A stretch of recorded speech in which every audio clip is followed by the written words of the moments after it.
Hello, let's practice the Vivaldi Concerto in A minor.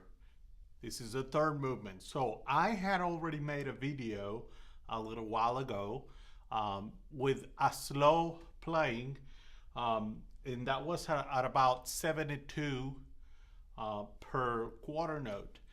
But now I'm going to go through what you have to do to actually play it accurately, play it well, good intonation, good technique. So I'm going to go through a couple of things first. In order to start, you have to actually make sure you know the third position. The first note on first position, then get on third position. Make sure it's the same and it matches with the A string. So, like that, an octave. So let's start 1, 2, 1. And that's what we want there.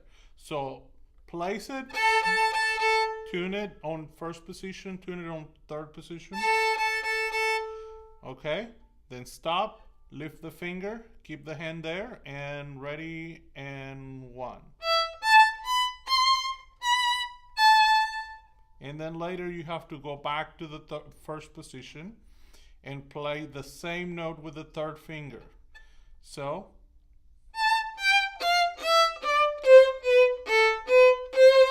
and then back to third position with the first finger, shift up. Okay, let's do it again. Prepare.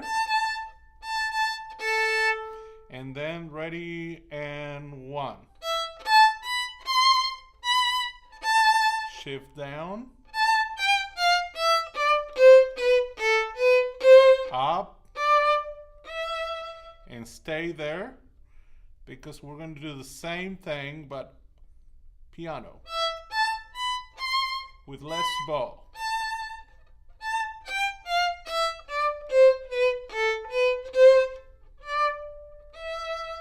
And stay there, because now we're going to do forte, second finger and the third finger right next to each other. Now at this time I want you to take the second finger off and put the first finger on the A string. So the third finger still on E string. Change the finger, the first finger on the A string, and now, and keep the fingers there. And then first you take the third finger off, play the second finger. Now the same B is gonna have to be played with the third finger. So it's a shift down to the second position. So second finger, third finger, same note. So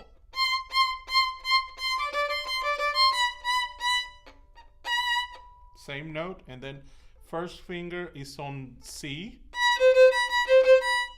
then second finger with, and then you have to change back to the first position. Okay, so it's a lot of changing positions in the middle of the phrase. So, and with the same note. So change, shift down, and then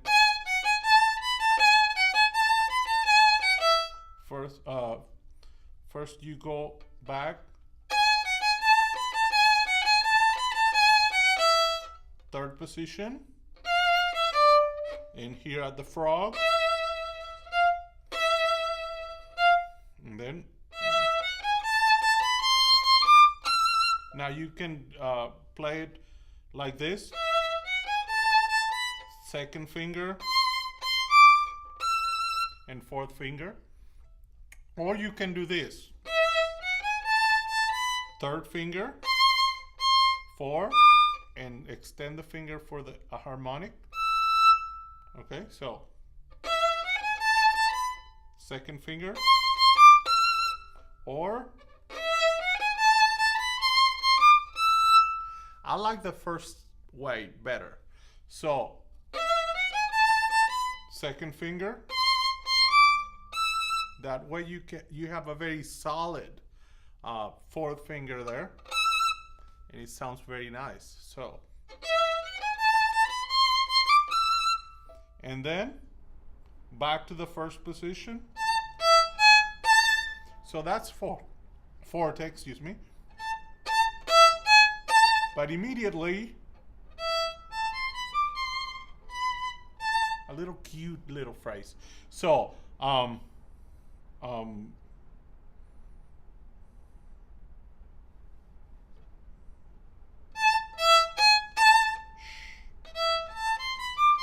you go back to the third position there. So,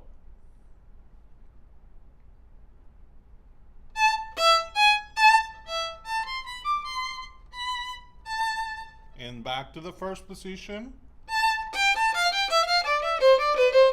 And that is very plain.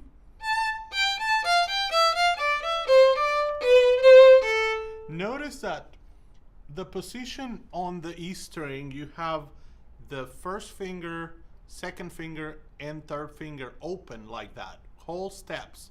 But on the A string, you have to put the first finger back on B natural. So rather than B flat over here, like it was over here, but the first finger has to be on B natural. So, and then the same thing with this funny bowing. Two, separate.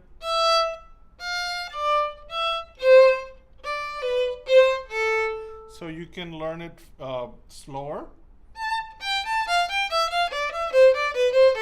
And then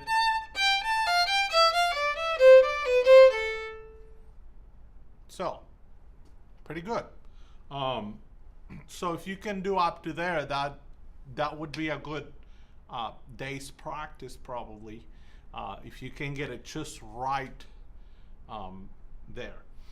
And then we have a little part after that you have to put the fourth finger here, match it to the E string, so, and E.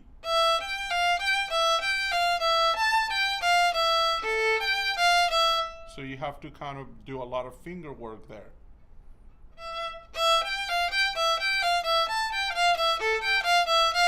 And then the first finger, you leave it on the E string, sorry.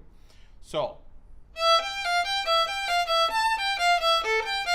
leave the first finger on the E string, and then put the third finger on the A. So both the first finger and the third finger will stay there so that you can play it without losing the intonation. So, first finger, leave it there. Third finger, third and leave it there. It's already there, the third finger. And then only you put the second finger on the E string. Okay?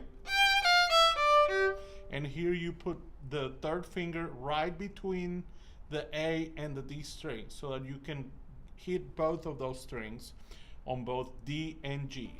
So you got accurate intonation there. And then 4.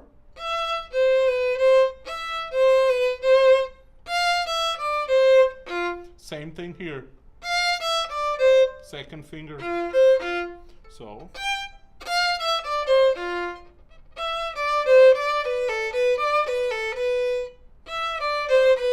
First finger now.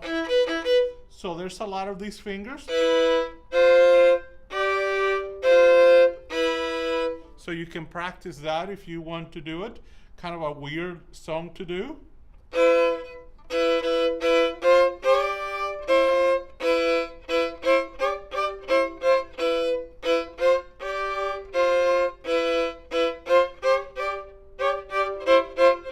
So it's kind of hard to do sometimes.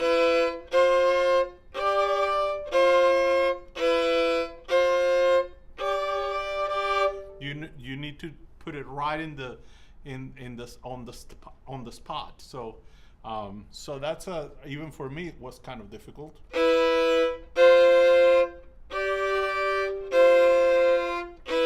So if you practice that, then you can play that perfectly in tune. And if you can get it right, let's do it again. This passage, ready, go.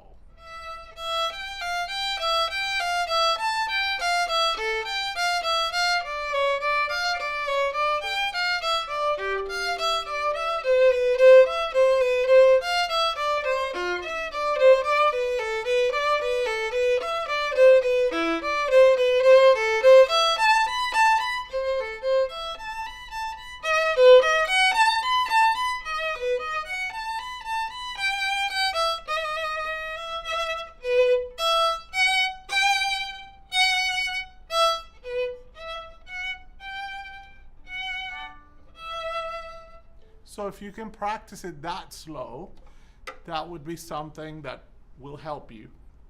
So those little should be pretty good. So you can play.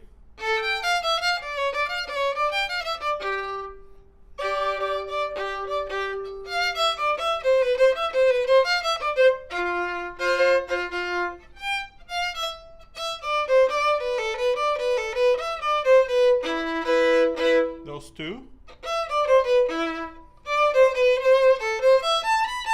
Now this one, very, very nice. With a lot of nice bow. These ones with less bow, with slurs. And then this one. Okay, so you have that little ta ta ta ta ta ta ta ta ta ta ta ta ta ta ta ta ta ta. So those contrasts are very, very characteristic of the Baroque period. So every time you have a piece that from Vivaldi, Bach repertoire, you always are going to see these contrasts and these sequences of notes back and forth. What sounds like the same phrase, but just one note down sort of thing. And also you have the loud, soft contrast there. So sequences, contrasts, and you have to kind of work at it. Now, technically for the left hand here, so you have basically an A minor arpeggio, and then you have to put the third finger back here. Some people play with 4. I like to just have the 3 there. And then the third finger high 3, the D sharp. And then this is forte.